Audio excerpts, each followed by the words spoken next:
Did you watch that video? I pinned it to my tweet.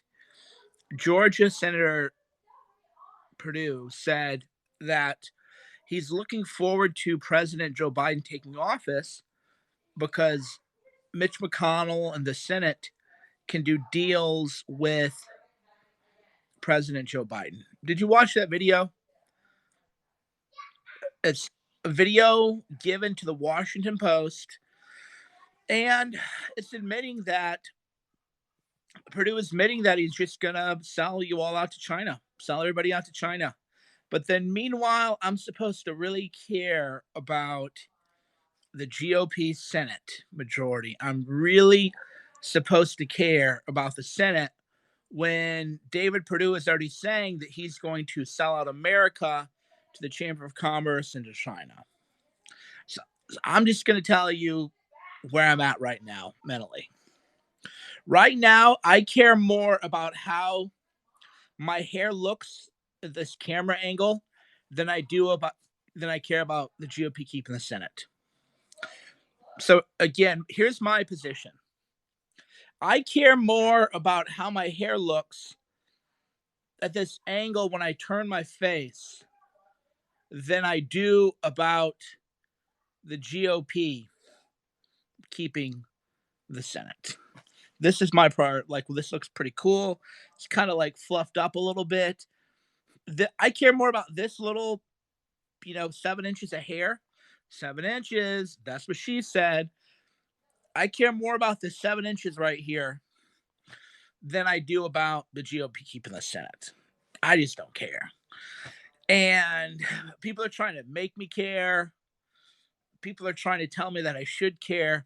People are trying to tell me the country's going to be over. I don't care. They're on camera now. They're on video saying that they're going to betray America and do China first deals with Joe Biden. And they're looking forward to it. And the chump is going to go campaign with them tomorrow. And it's just amazing. Really. It's just amazing, really. Senator Mike Lee gives Google a big, huge deal yesterday, S386. So here's my perspective. You ready for it? Here's my perspective.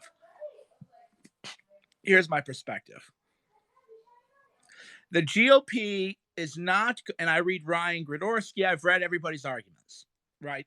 So I will tell you my position, and you're not going to raise an argument that I haven't read. I read Ryan's stuff. I read Mike Davis's stuff. I read Will Chamberlain. I've read John Cardillo. I've read Kurt Schlichter. I've read everybody's position on this, okay? So I will share to you the synthesis of everything that I've read, what my heart tells me. And my mind is telling me, but my heart, I like to follow my heart. My heart is telling me that the Senate GOP majority is going to betray America so much that it's better that the Democrats just have the Senate. It's better for the Democrats to just have the Senate, because then you can just lie blame on the Democrats. And then there can be some kind of change in 2022 with the red wave, right? I just can't see any reason at all to keep the GOP Senate majority intact when Mike Lee does S386 by unanimous consent, and when Perdue says on video he's looking forward to working with President Joe Biden. I just don't see it. I don't see it, and I'm not going to be humiliated. I mean, you can't humiliate me, first of all, because I'm shameless, but I'm just not going to hear this. The country's going to be over. They're going to pack maybe they will pack the courts. Maybe they will. We'll see. We'll see. Or maybe the Democrats will do such a terrible job that we can get a real Trump in 2024. All these people, what if they amnesty people? What if they amnesty people? What if they do? What if they do? I could win the Latino vote. So I'm not worried about that. I'm not worried about more Latino voters, right? That's what I don't get is I could win the Latino vote. I have no question in my mind that I could win the Latino vote. Zero question. So if you're telling me, oh no, they're going to do all this, they're going to do amnesty, now I don't think they should do amnesty because other Republicans couldn't win. No other Republicans other than post-racial economic populists like Mike Cernovich and others are happy to have these votes, right? Other Republicans can't. So I don't support amnesty, but I'm not sitting here afraid of amnesty because I know that I can win the Latino vote. So I'm not worried about it. I'm not worried about it. So you're like, there's going to be amnesty. Well, okay, I don't agree with the amnesty, but I can win the Latino vote. So that doesn't mean we'll never get another. We might never get a conservative in, but so what? So again, I don't support amnesty because I think it sets a bad precedent. It did with Reagan. 100 reasons I don't support amnesty, but you're not going to make me afraid if you say they're going to do amnesty. I'm not afraid of that. I'm not afraid of millions of new Latino voters because I can win that vote. I can win the majority of Latino votes. So I'm not afraid of that. You have to come up with a better argument. So I'm not afraid of amnesty, even though I don't oppose it. Even though I don't support amnesty, rather. I don't support amnesty, but I'm not afraid of more Latino voters. So there goes that boogeyman. Boogeyman. So that boogeyman's gone. And because you got to keep in mind, today Republicans wanted to make it so that you could still go to jail for marijuana legalization. Right? So Republicans do things I don't like. Democrats do things I don't like. So I'm just not going to live in fear like they want me to. Tell her to come show me her outfit, though. I'll still look at it. We'll have the people see it. I was like, how does she know? Okay, so I'm not worried about that. Court packing, I don't think they're going to be able to court pack anyway. You have to realize there's still a lot of boomer Democrats who aren't going to go for court packing. So I'm not worried about court packing. I don't think court packing is actually going to happen. Telling me that a bunch of morons on Twitter said we're going to defund the police too. Then how did that go? Right? How did that go? So no, Democrats aren't going to pack the court. You spend too much time on Twitter, just like Democrats aren't going to defund the police. So you're not. It's just they're going to pack the court. No, they're not. Oh, that's a cool new outfit. Wow, who got you that? It looks super cool. So court packing is like defund the police. If you spend a lot of time on Twitter, you think, oh, they're going to pack the court. They're not. That's a radical far left-wing proposal. Democrats are not going to be on board with that, just like they're not going to be on board with defund the police. Okay, so court packing, I don't believe it's going to happen. Now, gun control, am I laying on the floor? Why do you care where I'm laying? Get a life. Gun control, I'm not that worried about. Not that worried about gun control because they know that there's an election coming up in 2022. They know that, right? They know that there's a major election coming up in 2022. And that's where the prize, that's where the eye on the prize is. So the counter argument to me saying, I don't care if the GOP loses the Senate majorities, you would say, Mike, you're wrong. If Democrats take power, they're going to do all these things. And then I'm going to say, okay, then let them destroy it. And then we'll rebuild.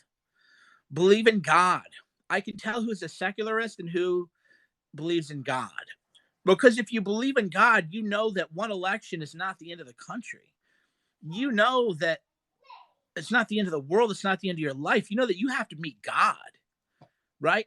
So people are telling me, oh, it's going to be the end of the country. No, it's not going to be the end of the country. The country's going to change. There'll be a counter reaction. We'll get someone like Bolsonaro in, and then we'll have fun. Then we'll have real fun, right? Let's rock and roll, man.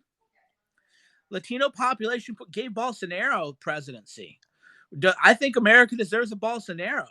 So you're telling me, well, the Democrats will make it so bad that there'll be a real counter reaction, and we'll get our own Bolsonaro in the long game. I'm playing the long game. I'm not playing checkers like these conservative pundits playing checkers. Remember, too, I was pro-Trump in 2015 when that was hard. Remember that. That's where people are coming at like all these angles and attacks and shit. I was Trump 2015. I was so effective at getting Trump elected that the media just tried to destroy my life in 2016. 60 Minutes in 2017 put me on as the poster child of fake news to destroy me. So don't fucking talk to me like this, right? That's like in my mind. It's like I was Trump in 2015 when it was hard. I was the most it thing in 2016 through the biggest inauguration event, the deplorable like like every little thing, right? You name it. 60 Minutes wants to kill me. So now these people who were like milquetoast Trump 2016, or they were never Trumpers, are now like, well, we got to let the GOP keep power. No, we don't. We got to just upend the whole board. Just flip the board over, and see what happens. We just flip it over, see what happens. But don't tell me the ends, because then that tells me you're a secularist. You're a godless materialist. I don't care what your religion is, but you have to believe in God. You have to believe in a higher power.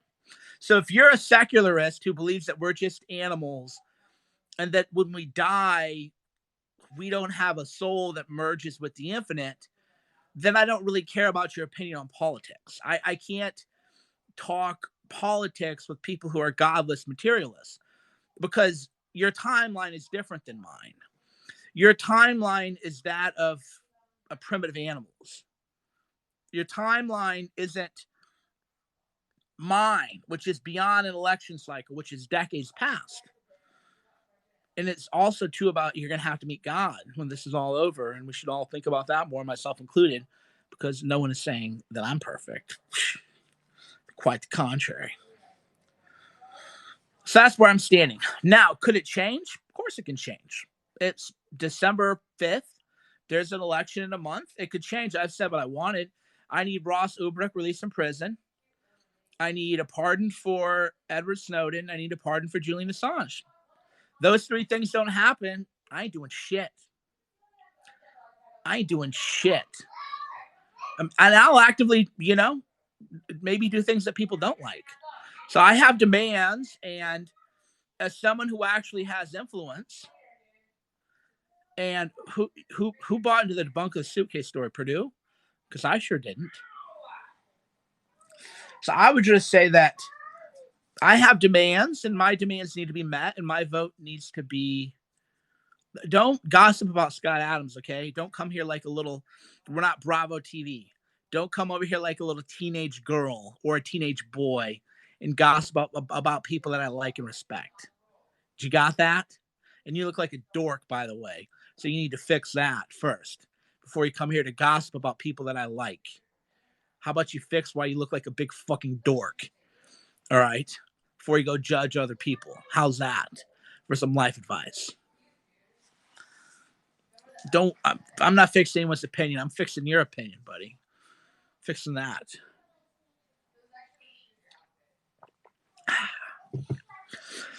Anyhow, that's where I stand. I stand for the belief that Republicans are going to betray the country anyway and enact China first, America last legislation.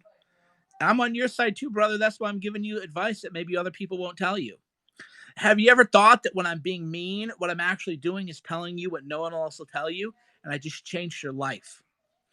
I just created a decision tree for your life where you are going one way, and I completely forked your life now. Because since I like you, that's what I said is going to land. And I just put you on a decision tree that completely altered your life in a way that's positive. Think about that. I just put you on a completely different life trajectory in a better way for free. If you like the advice like